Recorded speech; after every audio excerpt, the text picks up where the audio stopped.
আসসালামু আলাইকুম ওয়া রাহমাতুল্লাহ। বুদ্ধিবৃত্তিক শিশু গণশিক্ষা কার্যক্রম ইসলামিক ফাউন্ডেশন কর্তৃক আয়োজিত আজকের এই স্মারকলিপি প্রদান অনুষ্ঠানে জমায়েত বুদ্ধিবৃত্তিক শিশু গণশিক্ষা কার্যক্রমের শিক্ষক শিক্ষিকা কেয়ারটেকার সুপারভাইজার এবং উপস্থিত সাংবাদিক বন্ধুগণ, 1993 সাল থেকে এদেশে বুদ্ধিবৃত্তিক শিশু গণশিক্ষা কার্যক্রম চালু হয়েছিল। চালু হওয়ার পর থেকে এদেশের সকল শিক্ষার্থীদেরকে ধর্মীয় জ্ঞান, প্রাথমিক শিক্ষা, কোরআন শিক্ষা দিয়ে আসছে।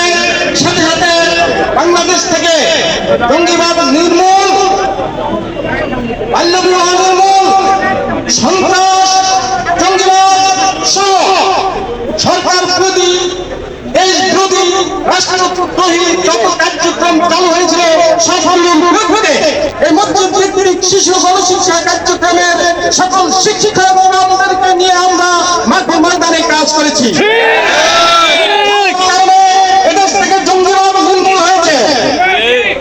করোনার সময় যখন সন্তানেরা বাবার লাশ রেখে পালিয়েছিল, তখন বুদ্ধিবৃত্তিক শিশু গণশিক্ষার শিক্ষকরা জীবন বাঁচিয়ে রেখে তাদের দাফন কাফনের ব্যবস্থা করেছিল।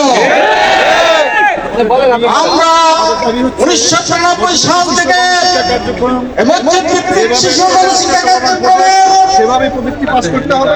সকল কার্যক্রম চালু রেখে বাংলাদেশে সন্ত্রাস মুক্ত, জঙ্গি মুক্ত, মাদক মুক্ত সাম্প্রদায়িক সম্প্রীতি বজায় রাখার জন্য চেষ্টা করে যাচ্ছে বুদ্ধিবৃত্তিক শিশু গণশিক্ষা কার্যক্রমের সকল জনগণ।